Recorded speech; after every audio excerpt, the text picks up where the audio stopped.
All right. Hello, everybody. I am joined today by a really special guest, one of the Aramis mentors, Mark Sabbas. Hi, Mark. How are you? Hey, Sherri, doing well. It's been a great year this past year working with you and really excited to see where 2023 takes us. Me too. I have high hopes for this year, and I keep mentioning it, so hopefully it comes to fruition.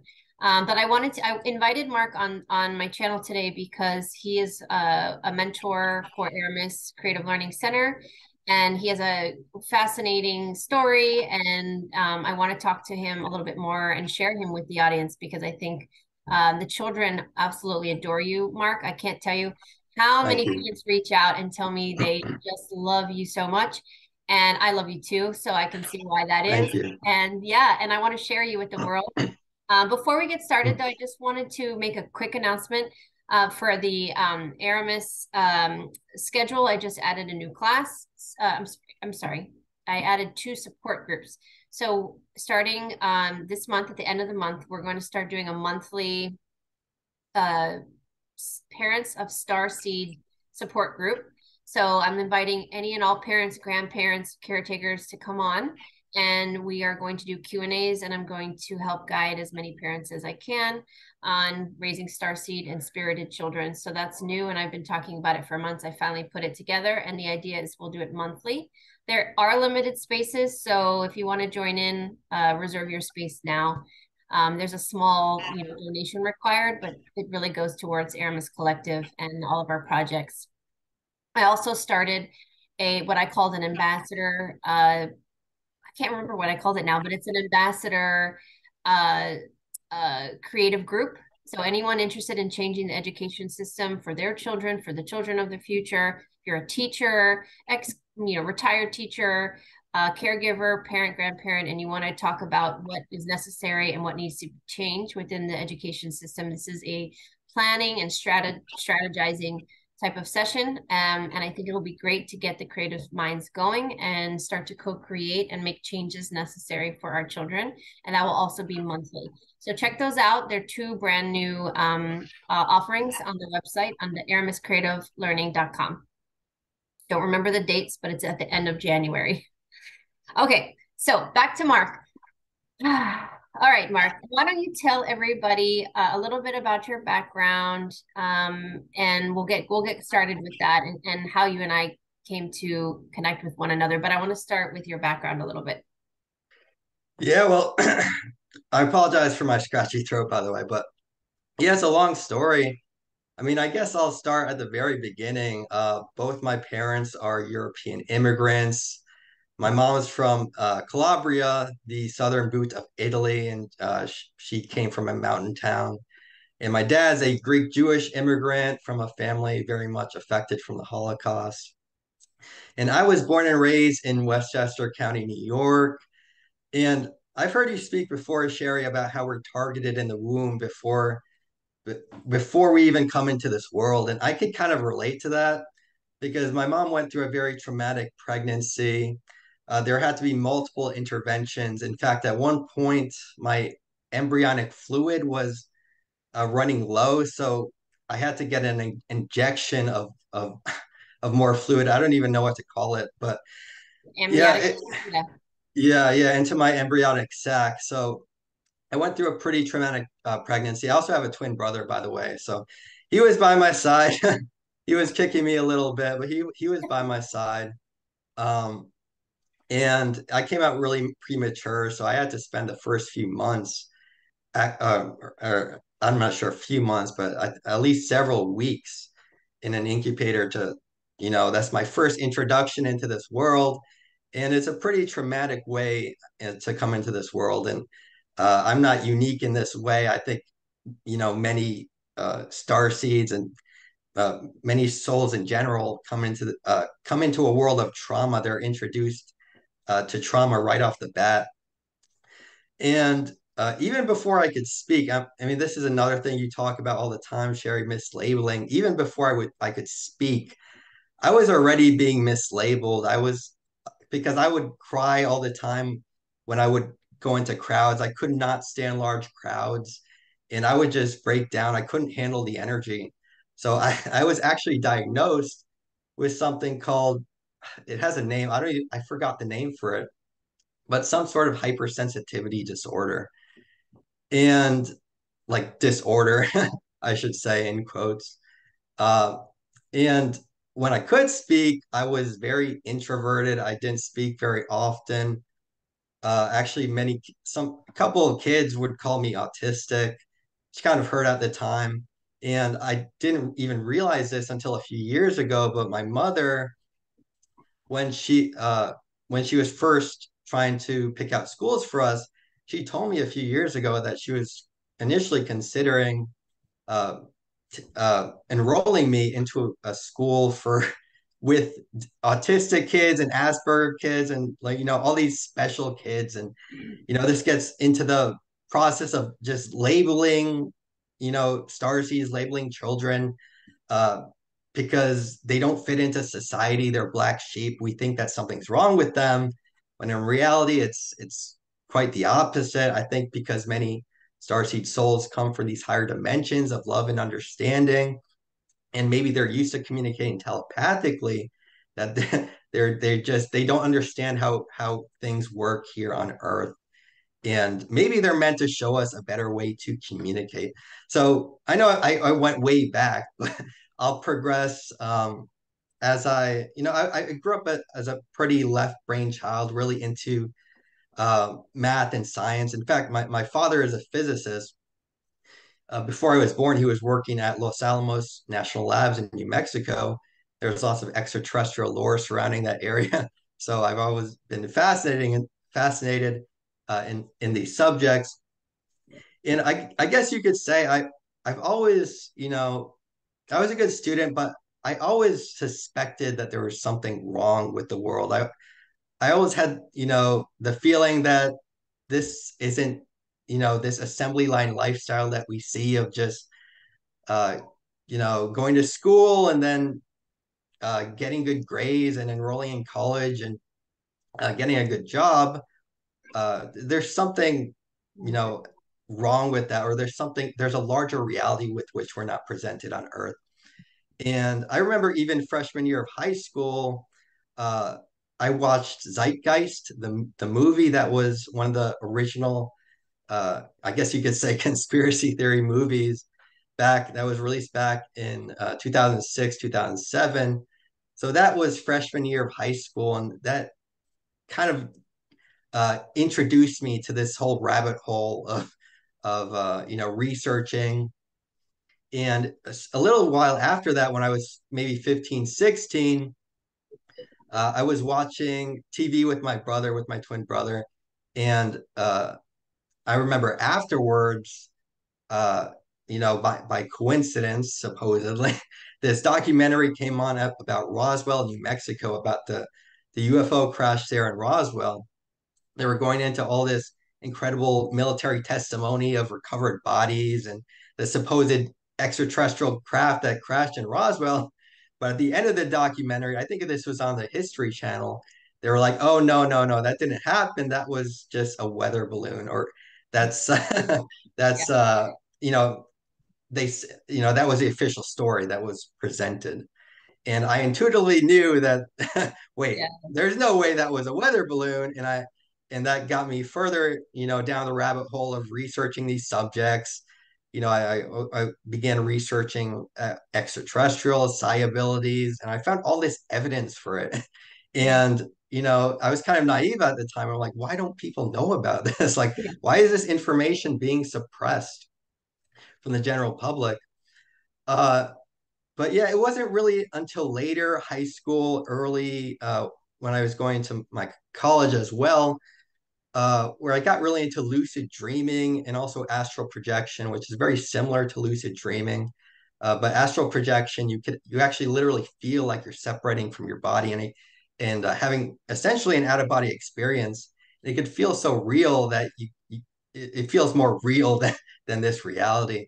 And because I should start by saying I had a friend who knew how to lucid dream, and that was around the time Inception came out. And so I with the help of my friend, I taught myself how to lucid dream, and that really opened the door for me to having all these, mystical, paranormal experiences. Uh, I started having all these visions, synchronicities started happening everywhere. My intuitive abilities really ramped up. And I just witnessed firsthand the power of our consciousness. Uh, and yeah, progressing after that. Uh, Sorry. There's just so much to say. It's hard to There like. is so much to say. I know. Yeah. Uh, so I got really into lucid dreaming and astral projection. I'm sorry, I lost my train of thought. But yeah, all these mystical experiences started happening to me. I actually switched my major from computer science engineering to philosophy at the time because I was really interested in studying the nature of reality, what we're truly doing here on Earth, which is, I think, is a question we all should ask ourselves. And yeah, I got really interested in remote viewing as well from following the Farsight Institute. So, and I also would have these experiences of these entities, like even these entities, I would wake up and I would feel the presence of these entities at my bedside, which is a really strange to talk about, but it's true. Some of them were not so benevolent. I've had a couple experiences with shadow shadow beings, to put it bluntly. But some were benevolent. I could share one real quickly, just to give you an idea. This was a few years ago, and I remember I went to sleep and I woke up in a sort of sleep paralysis state, which would just naturally happen to me. And I felt, and to preface this, this was back when all these Navy disclosures were coming out about extraterrestrials, and I was heavily into researching these subjects, but I didn't really have much firsthand experience. So I was just, I wanted to have more of a firsthand experience. And I wake up and I'm in this almost trance-like state, and I feel this entity at my bedside, and I can't really even see him that well, but I could just feel his presence. The energy was palpable. And I felt a telepathic connection. And it's almost like his consciousness was channeling through me. And I was given a message, and that message was, the truth is that it's not nonsense. Yeah, and after after I got that message, I'm like, wait, what is not nonsense? Like, what is he talking about? What is this entity talking about? I was kind of blown away. I'm like, did I just make that up? And then afterwards, I think I was still lying in bed at the time, and I opened my phone and I looked on YouTube, and the very first video that was on YouTube, or one of the very first, was this third phase of the moon, that YouTube channel, uh, and they had Dr. Michael Salla on to talk about the Navy disclosures, and so I listened to him speak, and I kind of forgot about what I was previously told. And but at the very end, and I still remember this, Dr. Michael Salla, he he says that this is going to be a seismic shift for all those people who have dismissed the UFO phenomenon as nonsense. So he used that same word. So that kind of blew my mind at the time. And I would get, that often happens when I would get, usually between asleep and awake, I would get sometimes mental images, thoughts, um, even words that appear in my mind's eye and they don't make sense until later. So, like I was saying, all these synchronicities would start happening to me. And yeah, I mean, do you have any questions, or should I go into how we met, Sherri? Oh, Sorry, I was on so mute. The kids are screaming in the background. I didn't want that to overlap with you talking. Before we get into that, maybe it's clearly you're a starseed, Mark, and you've had some interesting experiences. And yeah. maybe are there any more that you would like to share? Just growing up in this world as a preteen and a teen and now a young adult, going into your career and your adult life, you know, what are some of the other experiences that you've had with other kids? Maybe more examples that you would like to share with everybody. It might help some of the people watching hear you have some of the similar experiences that they've had.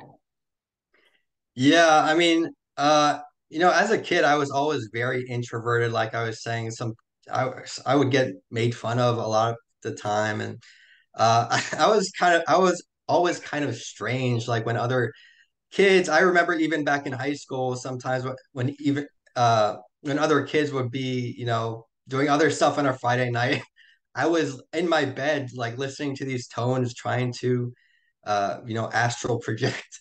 And eventually it did start happening to me. But yeah, that's a really good question. I would say just, just the being a star seed in this world, it could be very difficult, especially socially, because you feel like you're the black sheep in your own family. And you talk about, young people. I've heard you talk about young people maybe in their early 20s who are just so, averse to getting into the working world and to getting a normal job, so to speak. And that was exactly me. In fact, when I graduated from college, you know, I was so averse to entering the working world that I actually told my stepfather. He was asking me, "Oh, are you excited to enter the corporate world?" And I actually told him I'm apathetic to it. That was the exact same word I used, apathetic. And because I just, like I was saying before, I just didn't feel like I knew that that was in the path, and I knew that there must be more to this reality than this, essentially this control matrix in which we're brought up in.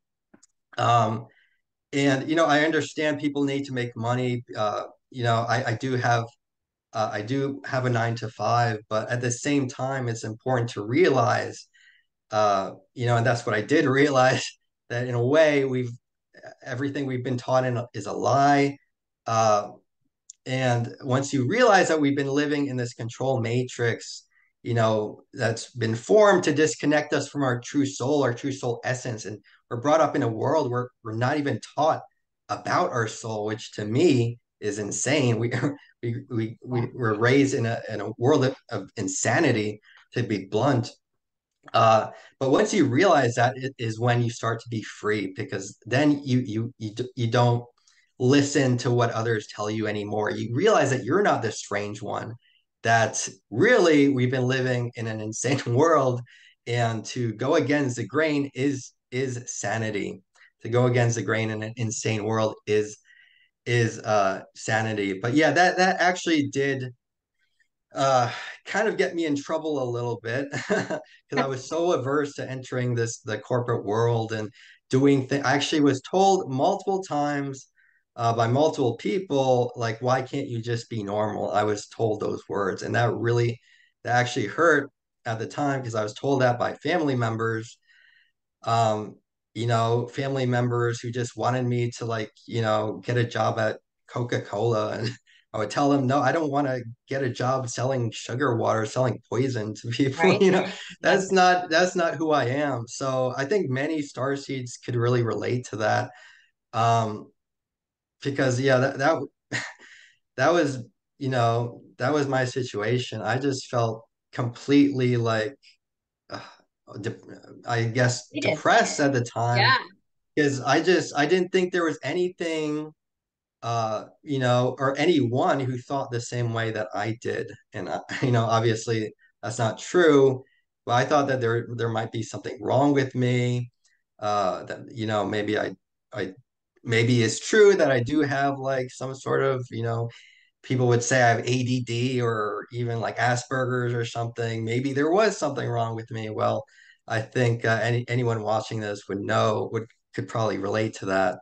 It would know Yeah. that it's just a byproduct of growing up in a completely insane society.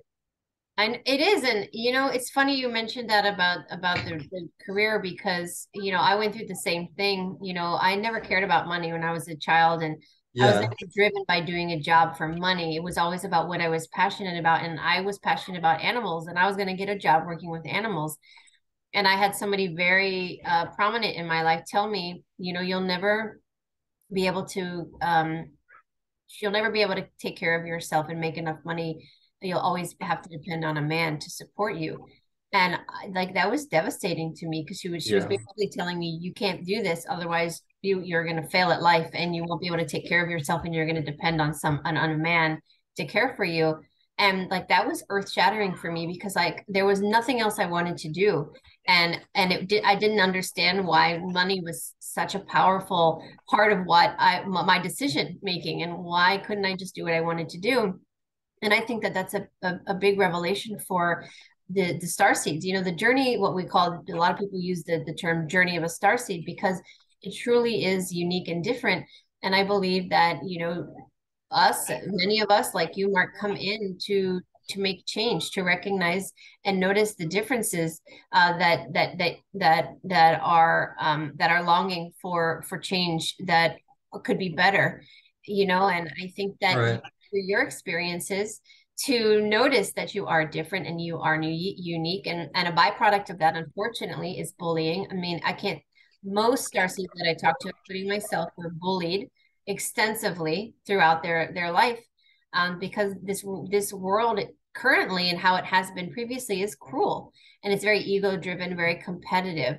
And that's challenging for people like us, because we're very empathic, we're very sensitive, we're very kind and loving. And when we don't get that in return, it really is hurtful for us to not to why are we being bullied? What did we actually do wrong? When we're in reality, we didn't do anything wrong. And I had a session recently with a little girl, and I just want to share something really quickly, because she's having challenges. She's a young girl, about 9 years old. She is being labeled dyslexic. And again, I talked to her mother about it. I said, I really dislike these labels. We have to stop using them, because these children are not defined by these labels. Uh, and she told me that she feels judged and doesn't feel confident. And she had a beautiful guardian angel that came into the session. And what the guardian angel said to her is, in a beautiful way, she said, do not change yourself to fit into this world. This world needs to expand to fit you in it. And I think that that is where we are right now, where the star seeds come to stretch our imagination and our boundaries and the paradigms, and so that we rethink everything, every aspect of our life, including what's normal and what's not normal, because that is such an ambiguous and limiting terminology. And so I think that your story is very beautiful, Mark, because you're going to take we're witnessing one example of a beautiful spiritual awakening from a starseed that came in here and endured challenges. And now you're working with me and the children, and teaching the children what we both believe that they should be learning. And look at what you're doing. You're part of the change. You are Right. part of the change, which I think Thank is a you. good pivot to how you and I, how you, do you want to tell everybody how we met and how you got involved? Yeah, well, yeah, beautifully spoken, Sherri. I totally agree on all those points. But yeah, it was really kind of, I guess, almost fated, our meeting. I first actually saw you on an interview with Michael Jaco originally, and I trust my intuition. I get these intuitive hits. And I'm usually, pretty reserved about like reaching out to people, but an intuitive hit told me to, reach out to you and schedule soul reading. So I did ultimately schedule a soul reading with you, and it was, yeah, it was, I guess you could say life changing. I mean, it really was. And you told me some info which like completely resonated with me. I won't get too deeply into it, but I remember the first thing that you said when you came out of the meditation you were in was that you and I are going to be working together in the future. So I didn't really know how to take that at the time. So just to preface this, um, and then so there's a long story actually that I actually didn't tell you about, but um, at the time this was when was this? This was near the end of 2021. And I realized that, well, first of all, I was kind of going through a lot of changes. I was losing my job, my corporate job that I had worked for 5.5 years for. At the end of the year, I was being let go. Not for the reason that many people might think. It's just our whole team was being outsourced. And luckily, I was given a good severance. So in a way, and you actually told me this in the session, this was pre-planned. And in January, actually January 14th of 2022, I actually went on an ayahuasca ceremony uh, in Orlando. The place is called Soul Quest Orlando. It's a really fabulous place, by the way. If you're thinking about doing plant medicine, doing ayahuasca in the United States, it's probably the best location there is. And I'm not completely endorsing plant medicine or ayahuasca, by the way.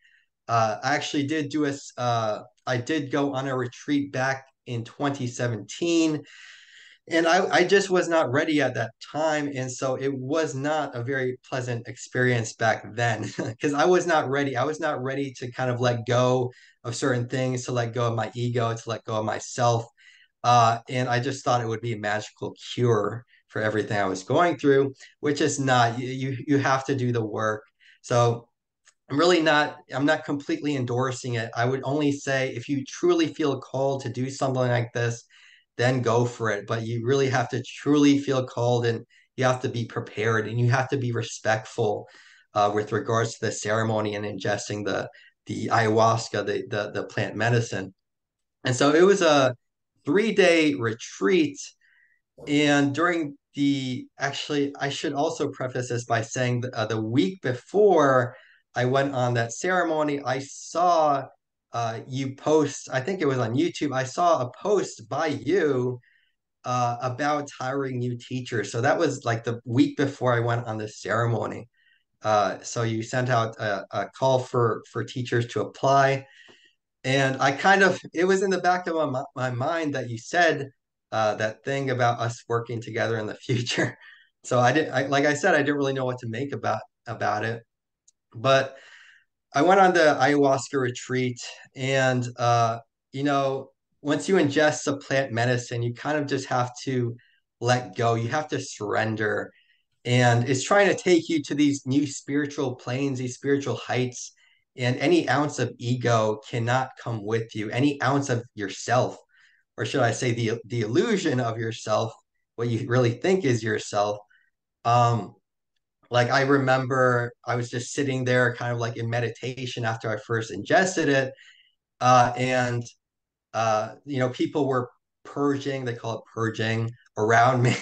And I was thinking to myself, oh, I guess I don't really need to purge anything. I guess I'm good.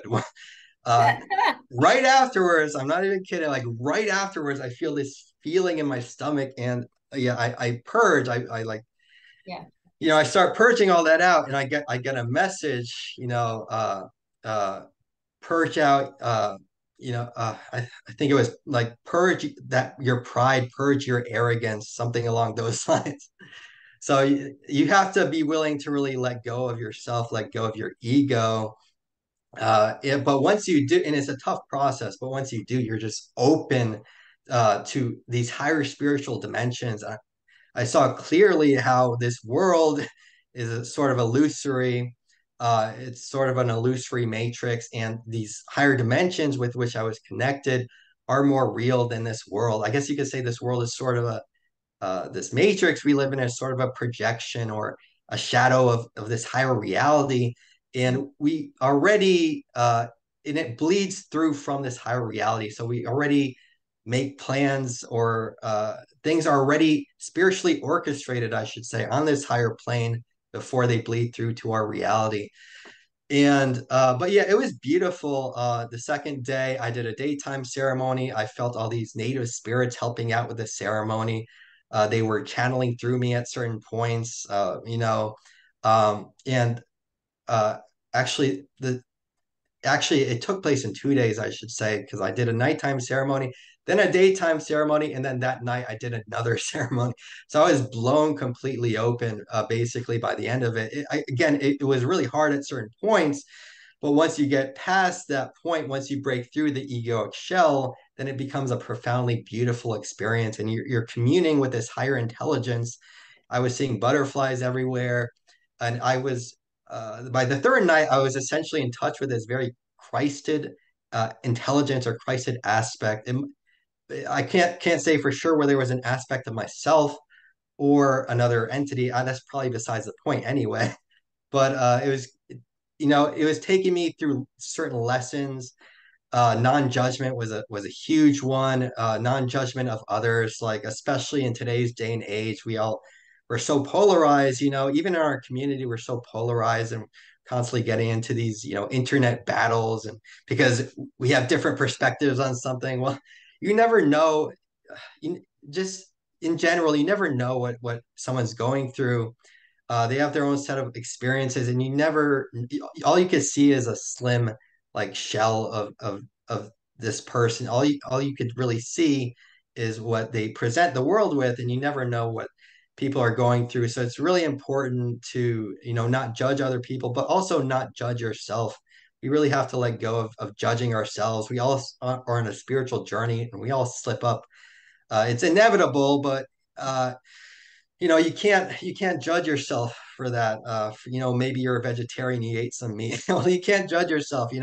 Um, you have to be willing to learn the lesson. If you slip up, learn the lesson and allow it to create you into a bigger I'm sorry, a better person, the best version of yourself. And also, you can't be afraid of being judged. I was even shown memories. Like there was this one memory when I was in third grade, and I was caught picking my nose in class. And then one kid caught me and started making fun of me. And then the whole class made fun of me. And this was like a memory I completely forgot. But the message was like, you can't be afraid of like being judged by other people for being yourself. So it took forgiveness, also a huge one. Forgiveness of other people, self-forgiveness. Yeah, we hold grudges. It's especially in this age, it's very easy for us to hold grudges against one another. Trust me.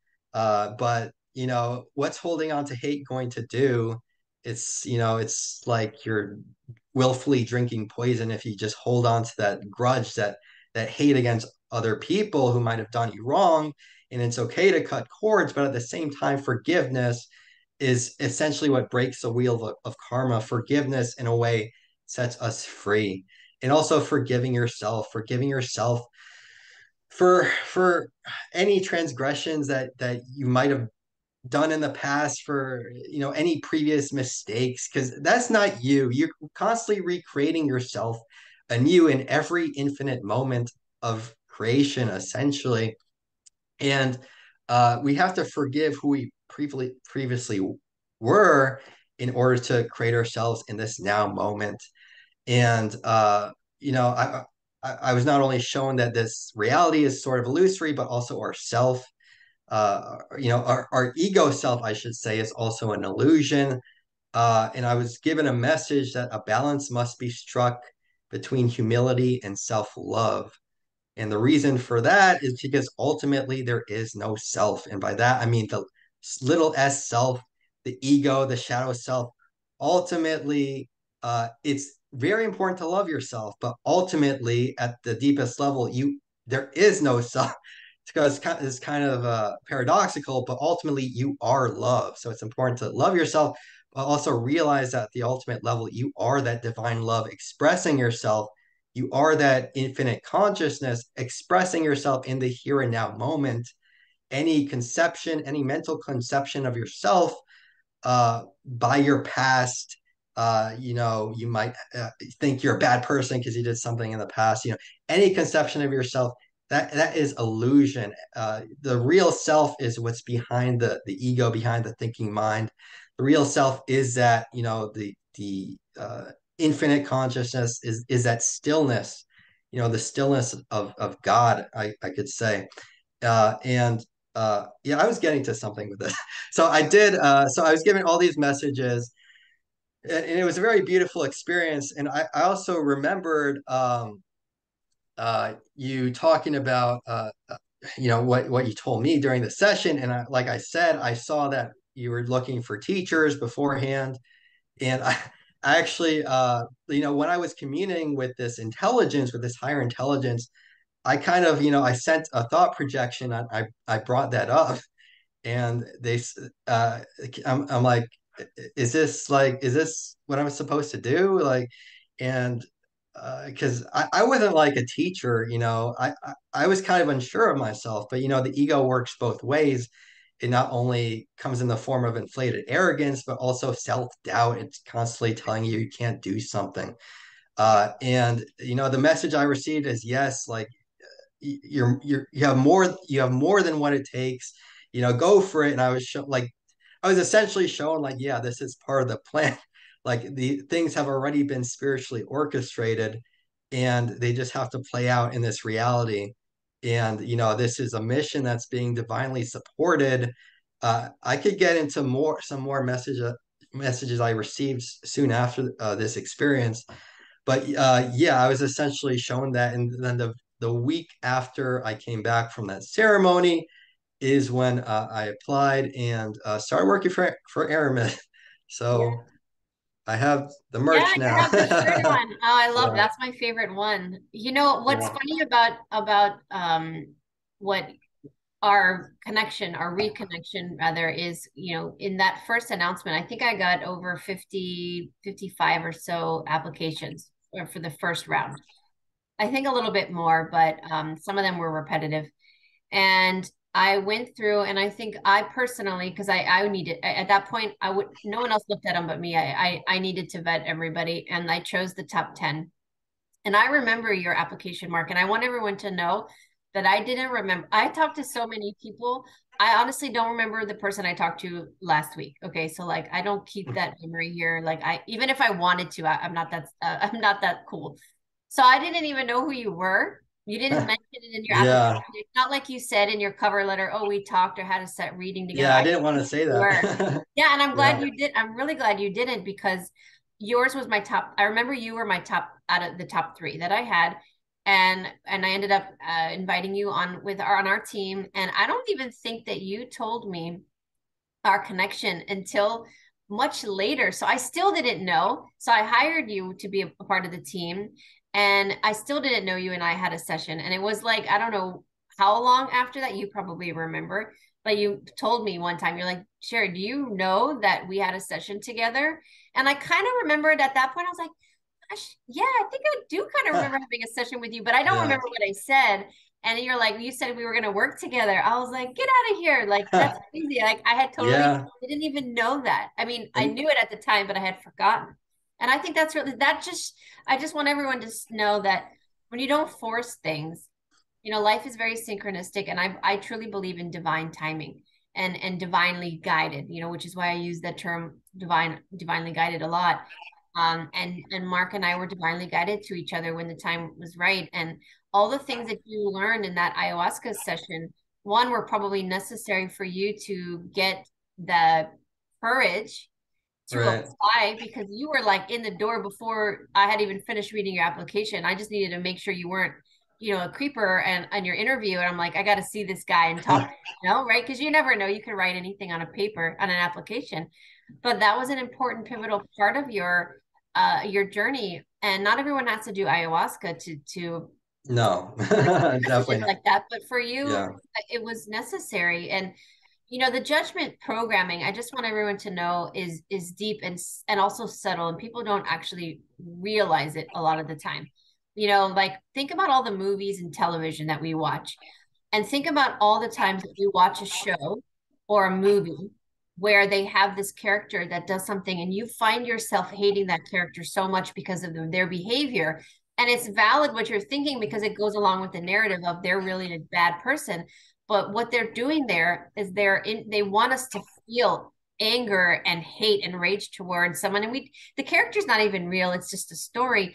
But the right, more that the collective feels such anger that we project that out to this character that's not real, we don't realize that we are putting that energy out all the time, because there's so many films out there where they have somebody, and it could be something as subtle and you don't even realize it. It's a show you watch that's every week, and there's a character that's just super annoying, and you find yourself being like, oh my God, I can't stand him, I can't stand her. It's that subtle, and we don't realize it. Right. The more we feel that, the more we become more of a judgmental collective, and they do that on purpose. So I just want to throw in those subtleties that they do to program us. And it's all about being mindful of the brainwashing. um but anyways, just a side note there. But so Mark, you joined our team. How long was it after you started that you told me that we had spoken about you being a teacher with us or working with us? Do you Man, remember? that was a few months. That was at least a couple months where I told you that, yeah, that you have said that that we were going to be working together, and then you didn't even, I didn't want to say that Yeah. because I didn't want that to be the reason. But it's just really funny that you picked up on that. There's something else that you picked up on. There's other things. There's multiple things that you've picked up on. Uh, if you want, I could go into some other experiences that happened right after I Yeah, go ahead. started working for Aramis. Yes, please. So, so this was actually probably January, Feb. This was soon after I applied and got the job for Aramis. And I remember this because I was actually preparing for my first class. I was reading, which was a class about psychic abilities. Maybe we could go Well, into actually, that later. tell the audience really quickly a couple of the classes you teach. They have an idea of like the stuff that you teach the children and adults.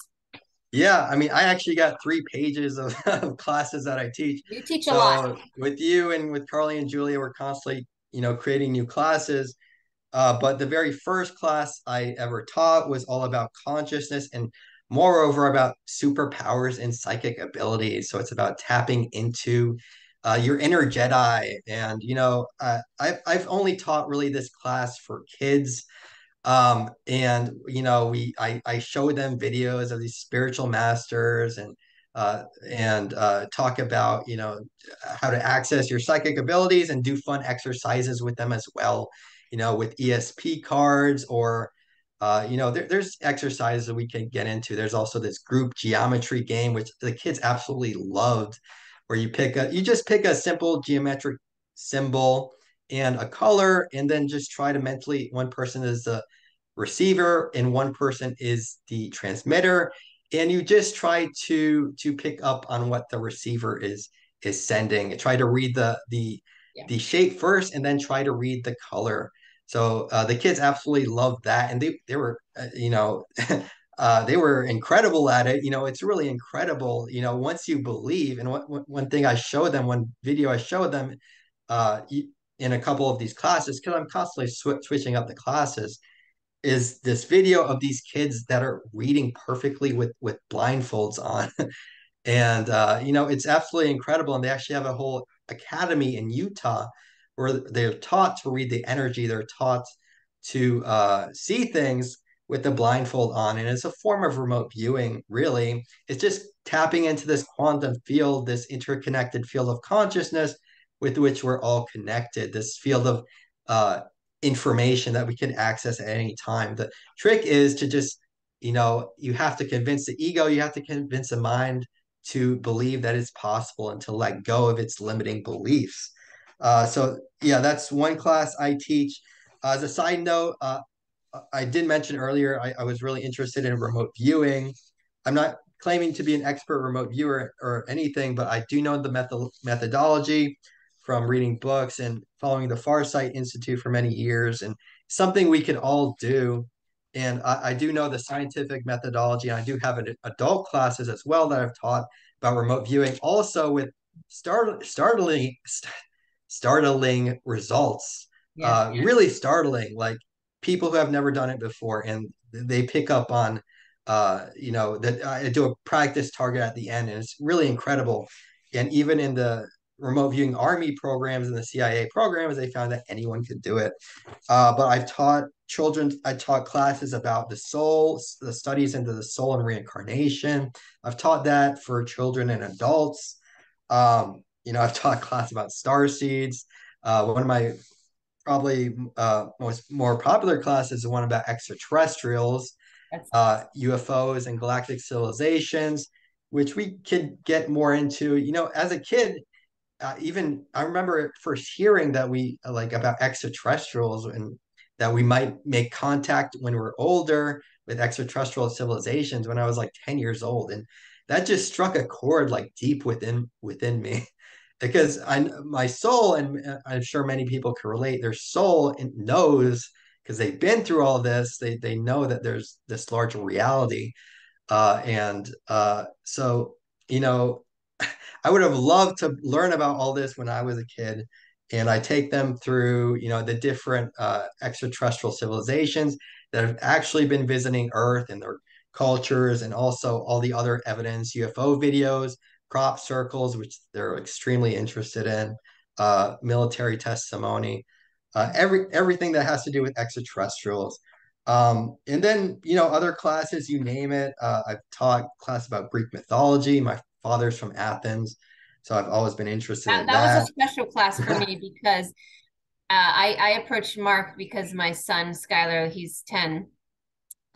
He has a connection to ancient Greece, and I won't say who he is or who he's connected to, but he's obsessed with Greek mythology and all of the characters and gods. And oh my gosh, so I asked Mark to create a class for that, but we also wrote a book together, and we all well, you wrote it. I didn't write it, but you wrote it, and You know, I co-authored, and we have a book out called Skylar and Greek Mythology, and an animation cartoon animation that are the same script and the class. And so I'm so glad that you did that, because that was a request of mine. And to my surprise, I can't tell you that. Well, not really. I'm not surprised. I come to Mark and I ask him something, and he's like, "Yeah, I could do that. Yeah, I could do that. Oh, I could do that." I'm like, what can't Mark do? Like, I think you're just amazing, Mark. You have so much knowledge. And I know that it's not just from your experience in this life. I mean, I think a lot of it comes from your consciousness, and your higher self, and your soul is part of your journey is to bring this information forward for the children. So that I just wanted to sneak that in there with the Greek mythology class, because that was awesome. Thanks, Sherri. I'm trying to transcend my ego, so you're setting me back a few steps in my No, spiritual no, awakening. no. No, yeah, but yeah, the classes have been fantastic. Uh, and speaking of, I did want to get into maybe a few other things I've experienced when I first started working for Aramis, which you Yeah. might find interesting. And there's some synchronicities as well. Speaking of extraterrestrials, so, like I was saying at the beginning of this video, I've always had these weird experiences, like entities at my bedside, giving me these subtle messages. And, um, I don't claim to be like an emissary or, taking trips to Venus or part of the secret space program or anything. I don't claim to be any of that. That's not my role. Like, there's people who definitely do have those roles, but that's not my role. What I do think, however, is that they've been, these beings who I and many others, star seeds, are connected with on a soul level. They're constantly giving us messages, these intuitive messages, and constantly guiding us. And we could even, interact with them in our dream time and not even be aware of it in the morning, which, and yeah, I went through, okay, so when I was first preparing for my first class, uh, and I remember this because I was reading two books at the time. Uh, it's a little sad that I'm kind of hesitant to name names because of our highly polarized state in our little disclosure community, which I don't agree with at all, by the way. I think everyone should get along with, regardless of who we associate with. But I was reading A Gift from the Stars by Elena Denon, and I was also reading Life and Teaching of the Masters of the Far East by Baird Spalding, which is a super high vibe book. And I was reading that to prepare for my first class about psychic abilities, so I could, show the kids all these cool abilities of these spiritual masters. And I think reading these two books, because I actually did wake up one morning as I was preparing for my classes, and I think reading these, and I read a little bit of each book, and I think that kind of got me in the proper resonance. And so I remember going back to sleep, and in these experiences with, sleep paralysis, astral projection, they kind of just started naturally happening to me over the years. And so as I woke up really early that day, and I was drifting back to sleep, and then I just find myself like I remember this really blissful feeling. All right, just feeling really blissful, like um, almost like I was going out of my body. And I just find myself, I come to in a sense, and I find myself like in this surreal environment, almost like it was, I don't think it was physical. I think it was on the astral plane, but almost in this surreal environment where there was this field, and I can't remember it exactly. But what's so interesting is my consciousness came to right as I was running uh, to these two beings. And these two beings, okay, so in this experience, I didn't really get a good glimpse of them, but they were two Nordic looking beings. And I saw them from afar. So there was a man and a woman, two Nordic looking extraterrestrials. And I didn't really get a good glimpse of them in this experience. But I caught myself in the middle of running towards them, almost like they just dropped me off and I had some sort of experience with them. And I was telling them, wait, how many of you are left on planet Earth? Like how many of you are left on are not left? I should say, how many of you are still here on Earth? Something along those lines. I can't remember exactly. But immediately, like after I asked that question, I pop back into my body, but I'm in this channeling state. I'm almost in this trance-like state, and I get an answer in the form of an image in my head. The numbers were written out, and I think I'm pretty sure it was 43, 42, or 43. And then I immediately, afterwards, I start hearing this male voice in my head. So, going back to labeling, I haven't really told many people about this.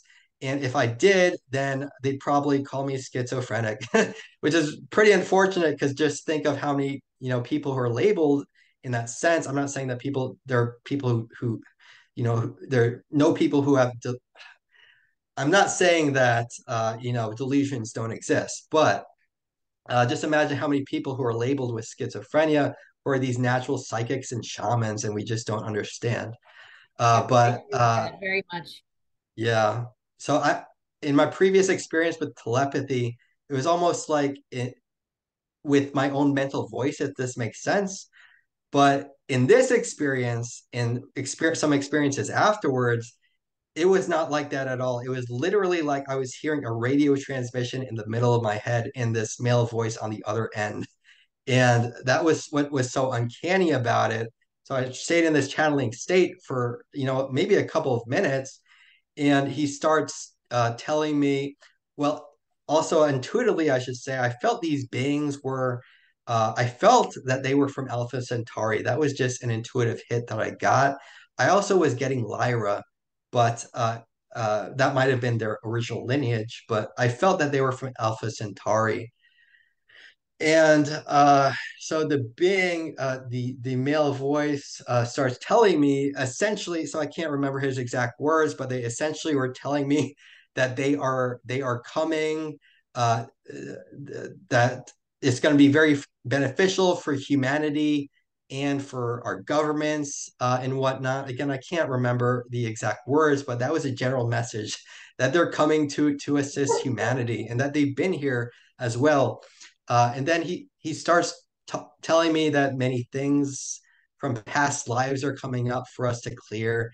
There's a whole short monologue about that as well. And at the end, so the transmission was kind of cutting out a bit, but at the very end, he emphasized two words to me. And those two words, like right when it was cutting off, it was kind of getting staticky in a way. but he emphasized divine protection. He emphasized those two words, divine protection. And, I saw a picture of one of your new shirts on one of our new shirts on the Aramis website, and it says, "I am divinely protected." So I just thought that when I saw that, I was like, oh my God, like I remember what I was told. Um, and that wasn't the only experience that within a span of a few weeks, like right after I started working for Aramis, I there was another transmission that I experienced. This time it was a woman's voice, and they did actually that one was actually more personal, so I won't really reveal too much about that one. But she did say that they're from Alpha Centauri, or at least what we would call Alpha Centauri, because the Greek language. Um, and then there was another transmission after that. I thought this one was really cool. So this one was a different voice. It was the way it was coming through. It almost felt like a little staticky, if I could say. It was definitely a different voice. And this transmission that I experienced, this all happened within a span of maybe a few weeks, by the way. So I was in this channeling state and I was experiencing these transmissions like a radio in my head. And I've heard you, as a side note, I've heard you I think speak with Megan about uh, implants, which I ever since these experiences happened to me, I've kind of been wondering if I do have one. Many people are kind of afraid of that, but I think according to Dolores Cannon material, most, if not all star seeds have benevolent implants that are placed when they are young by their star family, if only for tracking purposes. So that's a quick side note. But this other transmission that happened, they were telling me that their solar system it was kind of giving me a lesson. They were telling me in a way that their solar system was in a way like ransacked or destroyed. I can't remember the exact words again, but they did give me a name for their planet, which I forgot. However, I do remember the name for the race that they gave me. And the name for the race, I'm probably going to butcher this, but they said they were they were Nor Hugh. And after that ended, I was asking myself, like, nor you, like, did I just make that up? Like, is this all like a delusion or whatever?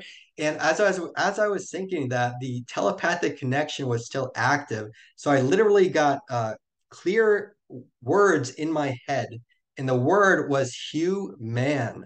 So, but the Hugh was put in brackets. So Hugh in brackets and then man.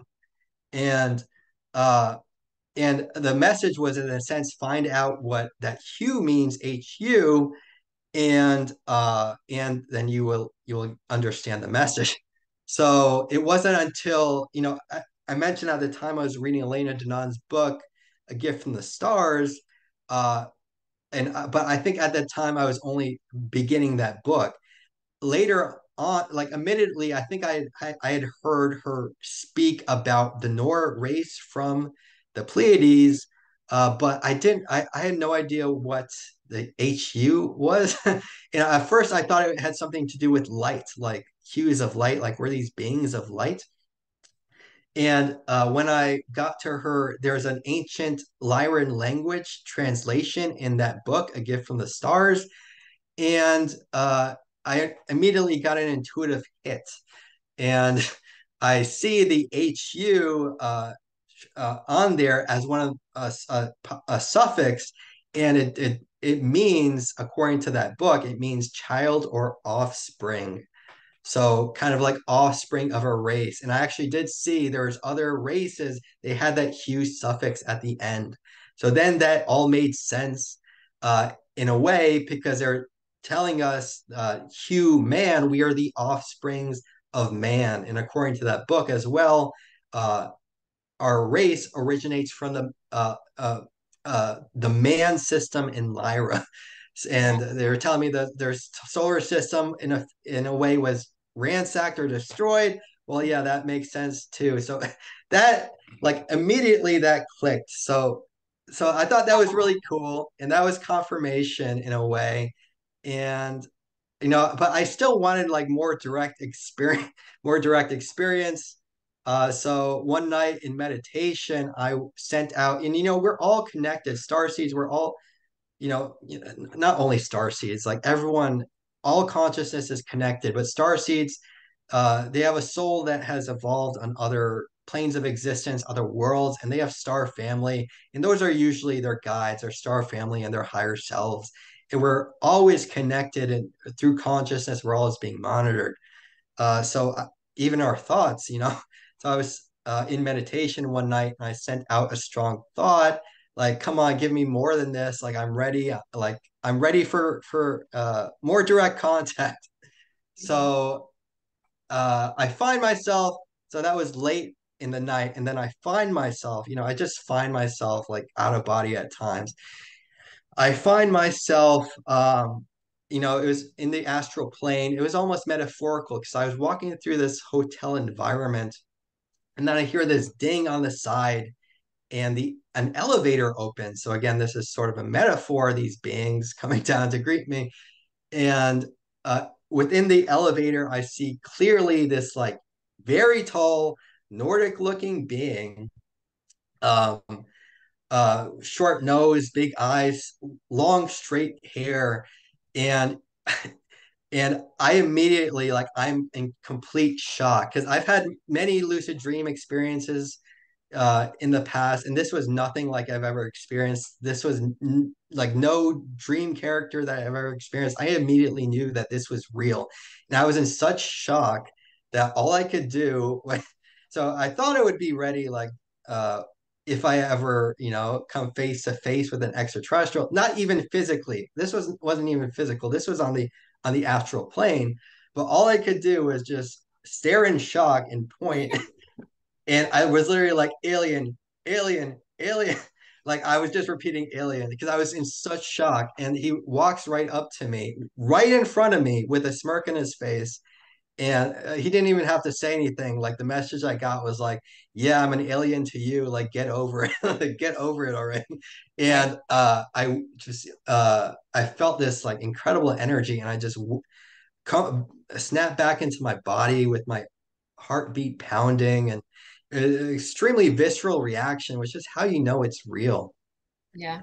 And like I was saying before, so this was kind of the cherry on top. Like I was saying before, like I'm not special in any way. I think so many starseeds, so many people are having these experiences, even if they don't remember in the morning. Uh, I don't. Soon after that, maybe a few weeks later, I just find myself out of body, but this was felt more physical, like not on the astral plane. Like I was floating through my kitchen, and I found myself floating through my kitchen out of body in this very blissful state. And I remember, I don't know why I was doing this, but I was like touching my third eye area, and I was kind of just going. I felt pulled towards somewhere, but I didn't know where, and I was kind of just going along with it, and I'm kind of used to these states, like these astral projection experiences. But what I did not expect was that I was floating through my kitchen. I floated through the wall, and I floated up into a. I looked up, and there was this saucer, and I was being pulled into that. And after that, I don't remember. So it's almost like I remember what happens before and what happens after, but I can't remember what happens during these experiences. But like I was saying, I don't think that I'm not claiming to be an emissary or to be special in any way. I think this is very, very common for starseeds, even if they don't remember in the morning. And I think throughout my life, like I've had other experiences before this too. And throughout my life, I think with many starseeds, this is the case. Uh, they've been giving they've been giving me just enough, just enough info to know without a doubt that this stuff is real. They Yeah. wanted to give me confirmation. I also do believe that they wanted to give me confirmation that book, A Gift from the Stars, that the info presented in it is legitimate, because soon after those experiences, I created my extraterrestrial class, and I use a lot of the info from A Gift from the Stars by Elena Denon in my extraterrestrial class. So Yeah. uh, yeah, so I Um, I love that book, and I I've read it several times, and I reference it quite a bit. So I definitely recommend her book, and I think a lot of people have it at this point, anyways. It needs no recommendation, yeah, but it is, the biggest question I get with clients, even children, are, there aren't enough resources out there. Where can I learn more about this? If I do a session with someone and I say, your soul origin is from Andromeda, for example, they're like, oh, what books can I read to learn more about Andromeda? And, like, unless there's yeah, fiction books out there, which are really, truth, but they're made to be fiction, there aren't a lot of resources, and that needs to change. And I think that will change. But for right now, there are a few that are helpful for people, and one of which is Elena's book. So I highly recommend it. But yeah, so Mark, we're nearing the end here. So I want to also brag about you a little bit before we stop. Again, not for your ego, but I brought you on my channel today because I want people to see, who is in our mentor community. And I think that you are a great person to start with, to share your experience working with children. I think you've changed a lot of children's life. I know you have, because their parents reach out to me and tell me how much their children adore you, and they talk about you all the time, and your classes help them, and they are looking for more, more, more, always wanting more. What else is Mark doing? And I want to share you and what you do with everybody watching this, because right now we're at a point that's very pivotal in our restructuring of our world, and it's all about sharing information. And I think that you have a lot to share, and I think it's helpful for the children, but also the parents and also adults. So Mark has helped me with several scripts. I want to shout out to you because you helped me, and you're co-author on so we talked about the Greek mythology, but you also helped with two recent episodes, Jordan and the Starseeds. And so you wrote that script as well. And it's out on animation, and we are working on the book as we speak. And then we also have, you just finished Vivian and Dream. So we just did a dream episode that you yeah. also wrote, and we co-authored that together, and we will be publishing that in book form as well. So Mark has contributed a lot to the growth of Aramis. So if anything, I want to thank you for coming into my life through divine placement, or whatever you want to call it, because clearly we are meant to work together among many of our mentors to get this information out to children and parents, because it's valuable right now. So I encourage everyone to check out those cartoons. The animations are on my main YouTube channel, but they're also there's a link on my main page to the Divinely Guided Children page. That's just the children's video. So it's so the children can watch them back to back without seeing other interviews. So I highly recommend that. And the books are all available on Amazon. I think we have 7 now. We're working on 8 and 9 as we speak. Cami made this beautiful piece of art behind me. It's a hummingbird. Cami DeMario, she's the artist, the animation artist, and she is a pivotal part of our team as well. I want to shout out to all of our mentors. All of you are valuable, and we appreciate all of you. And Carly and Julia in Australia, they are such a more than valuable part of our team, and they help me and all the mentors coordinate all the classes, and they're just so valuable. So I want to thank them as well. So Mark, before we go, can you tell anybody any sneak previews of anything that's coming in new classes that you want to tell everybody about? Yeah. I'm constantly creating new classes. And you mentioned the script about lucid dreaming earlier. By the way, I don't think I mentioned this one earlier, but I do have a class I offer sometimes about lucid dreaming and about dream interpretation as well. Keeping a dream journal. And we did do that script together that just released yesterday. I'm really happy with it. Shout out to Cami who does the animation and the voice actors. It's just incredible. And uh, yeah, I'm constantly offering new classes. So I do have a psychic abilities class next weekend, I believe.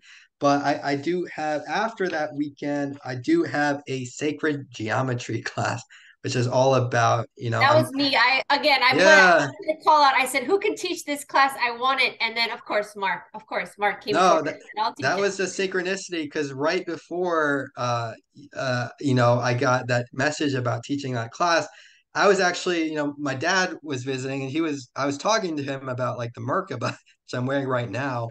And it's really important to realize this underlying geometric intelligence throughout all of nature. And yeah, so that's going to be a great class. And at the end of this month, I'm also uh, teaching an adult remote viewing class. But I just want to go back to this. You've done amazing work, Sherri. I'm so grateful for you. I want to give you a little ego boost. Like you're just Thank amazing. you. You're pioneering uh, educate. New Earth education. The old systems need to crumble. It's inevitable. We can't fix them. We have to create something entirely new. And this is going to be like I could just feel it's going to spread all over the world and be the new model. It has to be. It has to be as we raise in consciousness. And if we were living on a sane planet or sane society, which we're not, we're living a profoundly insane society. But if we were living in a sane society, then we would teach this to children. We would teach them about their souls, like who they really are, instead of they're just these cosmic meat suit accidents, which is done for a reason, by the way, to suppress their power and disconnect them from their spirit. In a sane world, too, we would be we would show our children videos like the Divinely Guided children's series that you've created, which is amazing. And yeah, which I'm honored to help participate in. So I'm truly honored to be a part of this. There is one more thing I wanted to say before we end, and I actually didn't mention this experience earlier, but I did have another experience last year where I was in an astral projection experience, I should say, where I felt myself zooming through the stars. So I'm not sure if this was actually physically real or just a metaphor for, and I'll touch on that later. But this being was with me. I didn't get a clear glimpse, but I did get a message, and that message was that humanity is on the cusp of awakening. So I was given that message last year, maybe mid last year. Maybe flying through the stars was meant to symbolize that we're soon going to become an interstellar civilization. But humanity is on the cusp of awakening. Now, keep in mind that many of these higher dimensional beings, they don't really, they know the illusory nature of time. Time is nothing to them. Maybe the cusp mean like a few years is just a blink of an eye. So I'm not sure how what that means exactly. But as we gradually awaken, we awaken to the fact that we've been lied to. We've essentially been brought up in a control matrix. We awaken to the truth of who we are, the truth of our souls. As we awaken, more and more people are going to want to get involved in this. And I know that this mission is divinely guided. Like it's not just us physically. There's a lot of help from elsewhere and a lot of beings and higher spiritual entities that are monitoring this because it's super important for the future of humanity. And as humanity awakens, this is just only going to grow from here. So yeah, I'm super excited to be a part of it and super grateful to to have met you. Di- uh, spiritual in an orchestrated sense. Everything's being spiritually orchestrated. Nothing's an accident. Nothing's an accident. And also pay attention to synchronicity because synchronicity is not an accident. I was shown this too during my ayahuasca ceremony. Or reality is very malleable and it's very easy for these beings to communicate, to implant basically signs and symbols into the framework of our reality because reality is just based on information and it's a projection of consciousness. So follow the signs and pay attention to synchronicity. And I think everything is being divinely guided, is what I'm trying to say. So Yeah, thanks once again. Yeah. yeah, you did a great job, Mark, and I think a lot of people will appreciate your authenticity and your bravery and your willingness to come on here and tell everybody more about yourself. So thank you for being here today. And I highly recommend anybody watching this, if you have children or grandchildren, or friends that have children, check out Mark's classes along with the other classes that we offer, and some of his adult classes as well, if you're an adult interested in learning some of these subjects. So thank you everybody for watching, and I'm sure you'll see much more of Mark. This is not the end. This is just the beginning. So until next time, bye everybody.